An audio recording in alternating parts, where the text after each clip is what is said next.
mbokk yi salaamaaleykum dal leen ak jàmm sur www.igfm.sn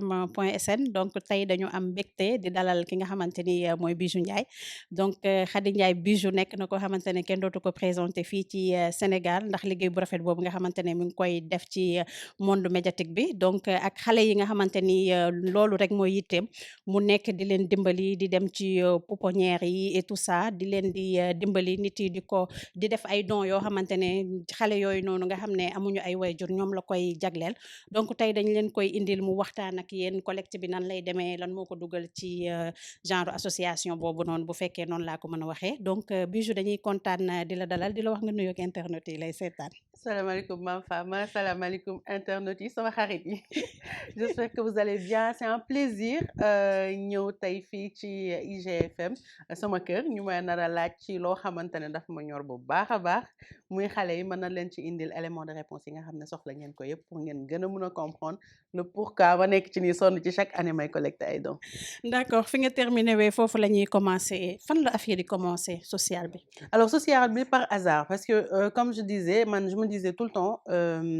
war naa def dara côté social pour dëkk bi mais xaw ma woon ban domaine laa waroon dem donc après j'ai essayé dem temps yi ñuy def mini boss ak waa Prince Art ñu demoon Albert Royer mais supporté wu ma woon dem foofu gis xale yi feebar et tout ça au lieu ma leen di nax man dama doon toog di jooy bu ñu demee si xale yi nekk prison aussi je pouvais pas supporter après ma ne non domaine bii mënuma aider ndax booy dimbali nit normalement boo ñëwee force nga ko war a indil waruloo ñëw si nit ki yow mi koy dimbali si nga nekk di jooy wala quoi que ce soit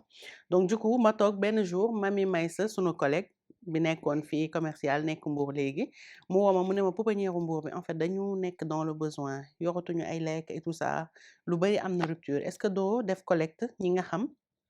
ñu yóbbu ko fa ma ne ko bon pourquoi pas. Du coup j'en ai parlé à la télé commencé wax ci ci réseaux sociaux yi aussi nit ci commencé spontanément ku nekk di indi ay dons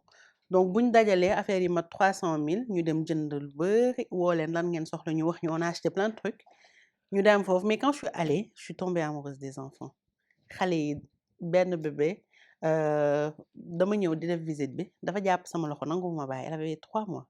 ba visite bi jeex ma naan leen ay waay kii est-ce que du ngeen ma ko may ma yóbbu ko sama kër donc du coup affaire yi da ngay dem foofu day am benn relation booy am ak xale yi après j'ai fait bon chaque année je vais collecter maintenant pour yóbbul leen ko comme suñu ay doom lañu te da ngay xool yow boo yoree doom besoin yi naka lay toll te benn xale lay nekk donc imagine des centaines d'enfants ma ne kon ñii dañuy soxla tout le temps donc chaque année dinaa collecter puis je vais tellement en parler que même bu ma demul ñeneen dinañ dem. comme ni nga ko waxee Albert Royer nga doon dem et tout di gis xale yi di jooy ba léegi nii sax da ngay def émission jooy ba sonn da nga sensible trop ci côté xale yi da nga amoon enfance bu difficile wala. Bon est-ce qu'on peut parler d'enfance difficile peut-être que am na partie bu difficile woon parce que man dëkkuma woon ak sama yaay sama papa laa dëkkaloon ak sama benn tata et parfois doon nañu def affaire yoo xamante ne nii moom daf ñu doon metti loolu peut-être bokk na ci li tax bëgguma xale am lu ko metti donc damay surprotéger sax ay xale boo dee seetlu même sama waa kër yi ma dëkkal parcelle suñu dooree seen doom yi dama leen di jéppi en fait dama leen di mere carrément ba ñu yëg ko dañ naan buggoo ko laal xale yi mais il faut que ñu yar leen mais après je me dis mun nga yar ci wax ci et tout mais boo defee xale lu ko na xale daal man sama xol day jeex ci sa côté dama lay mere bu baax a baax sax. d'accord donc collecte bi nan lay demee sa réseau yi ngay activer par sa connaissance yi parce que nit yi xam nañ la et tout wala comment ça se passe. alors sama réseau yi dama koy activer connaissance yi moom maa ngi ciy profiter baalu leen ak vraiment parce que Mame Fama dama leen di woo comme si dañ ma yoreel bor en fait c'est-à-dire que sama xarit yi dañ may dem ba mujj gi ñu ne ma yow est-ce que doo ñu may jàmm tam dama lay woo téléphone ne la ah yaa ma waxoon joxoon nga ma daaw danga may joxaat ren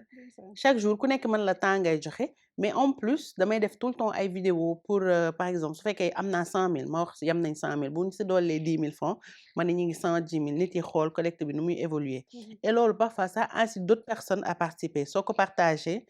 nga dugal numéro bi am na ñoo xam ne duma leen sax xam ñu ci bari duma leen xam ils viennent spontanément defal la Orange Money wala ñu defal la Wave ñii di la defal virement am ñoo xam ne dañuy préférer jënd matériel wala am matériel bu nekkoon seen kër ñu indil la ko donc du coup chaque année damay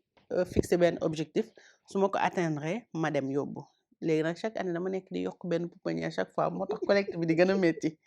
donc ren bu Thiès lañ ci yokk ñu nekk 6 pouponnières. 6 pouponnières donc au début nga commencé woon 300 000 fii nii nga egg ay millions. 6 millions ren mooy objectif bi ñu ngi 4 600 000 et poussière donc manqué na 1 300 000 et quelques donc chaque année affaire bi day gën a yokku te bu ma amoon lu ma gën a neex sax damay mën a assurer pouponnière Sénégal yëpp seen lekk ak seen naan pendant une année loolu su ma ko amoon mooy xaw naa atteindre sama objectif si pouponnière yi. d'accord donc sélection bi nan lay demee nga xam ne da nga war a yóbbu fii comme ni nga waxee da nga yokk bu Thiès lu tax nga yokk ak nan lay demee sélection bi. sélection bi souvent nit yi dañ may def signe comme par exemple Mbour la ñu commencé woon bu ñu demee Mbour ba ñu posté photo yi après yeneen pouponnières yi dañ lay contacter ne la ñoom tamit dañuy nekk dans le besoin parce que xam nga fii xam nañu pouponnière bu Dakar xam nañ bu Mbour mais après ñu bëri xamuñu woon que Touba am na pouponnière que Kaolack am na que Diourbel am na que Thiès am na Parcelles fii nii am na donc y en a tellement ñett lañ si jotoon a miin muy Médina Mbour ak comment dirais-je bon Médina ak Mbour la nit ci ak bu Parcelles bi la nit ci gënoon miin mais après le fait que ngay dugg ci région yi di wane ñeneen ñi dañ koy xam tamit donc dañuy dem spontanément foofu pour yóbbu don yi donc ñoom ñoo may def signe souvent pouponnière yi comme ça ma dem fa wala kenn ku dëkk ci quartier bi rek comme bu Thiès bi par exemple ki ma def signe bokkul sax ci biir pouponnière bi ñeneen di gérer mais daf leen xam rek du coup mu ne ma est-ce que doo ñu ci boole ren ma ne ko ok y a pas de souci. ok collecte bi kañ lay arrêté. le nga woo ñi war a ñëw 8 ñëpp avril bii nii dans quelques jours 8 avril donc ku bëgg a joxe c'est le moment ou jamais parce qu'on va bientôt clôturer ndax après dañuy dugg ci koor gi xam nga koor gi tam dina am yeneen nit yu nekk dans le besoin ay kër yi nga xam ne dinañ woor ba ngoon du ñu am lu ñuy ndogoo donc ñooñ tam foog ñu jàppale leen donc collecte bi daal le 8 avril laa koy arrêté jënd li ñu war a jënd commencé nañ commande yi d'ailleurs pour nit yi et puis ñu ngi ñuy wàññil bu baax bu ñu yégee ni pouponnière yi la après le 9 ak le 10 on fait le tour des pouponnières yóbbu don yi comme ça ñoom tam ñu mun ko utiliser. ok donc d'habitude lan ngeen di jëndal xale yi. alors couche meew lekk parce que y a des enfants yoo xam ne du ay bébé kese am na ñu am ba 16 ans 12 ans 10 ans surtout bu Mbour bi donc dañ leen di yóbbul ay ravitaillement aussi yóbbul leen am na nit yu bari yu may yére dama koy yóbbu ak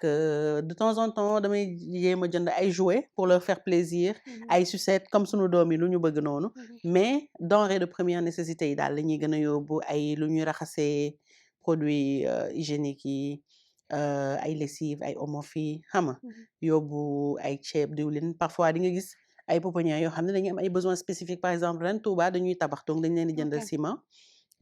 pouponnière Kaolack bi dafa soxla machine à laver donc dañ ko koy jëndal bu Parcelles dafa bëgg télé donc dañ ko koy jëndal bu ñu collecté ba pare ku nekk da ngay yónnee sa liste léegi si liste bi nag la ñuy basé wu jëndal ñëpp mais en tout cas meew céréales ak couche moom comme ni mu dul doyee si kër yi rek du doy si pouponnière yi donc mu nekk une bonne cause franchement nekk cause bu noble boo xamante ne ku nekk war nga ci jàpp dugal ci sa loxo est-ce que état bu Sénégal ñu ngi lay dimbali. dimbali wuñ ma de bon il faut dire aussi que binduma leen parce que je pense que état dafay xaar ko bind. mais est-ce que doo leen bind tamit parce que il faut que ma bind leen mais par exemple là je le fais à titre personnel xam nga état mënul ñëw ne tey par exemple. fu mu nekk association jël naa 10 millions jox ko Khady Ndiaye bijou amul fu mu koy justifier loolu moo tax instant bi yóbbu nañ papier pour mu nekk association donc j'espère que bu xasee ba nekk association dinañ ñu aider mais je pense que même bu ñu leen bindul tamit bu fekkee gis nañ benn nit boo xam ne mi ngi def loo xam ne ñoom ñoo ko waroon def war nañ tourner pour jàppale la parce que pouponnières yi boo dee xool ñoom duñu d'accord pour nit yi ñëw rek directement adopter xam nga loolu doon na wàññi charge bi mais pour protéger l'enfant aujourd'hui dafa am ay circuit boo xam ne da nga fay jaar pour mun adopter doom donc xale yi dañuy gën di bëri ci pouponnière yi bu Touba par exemple daaw ils étaient 400 enfants si pouponnière bi après am na ñuy am déparé 50 da ngay dellu ñu ne la ñoo ngi 80 léegi day yokk donc bu fekkente ne yow da nga ne nit bi xale bi boo leen xasee ba jël da ngeen koy téye donc war nga leen fa fekk di leen dimbali ak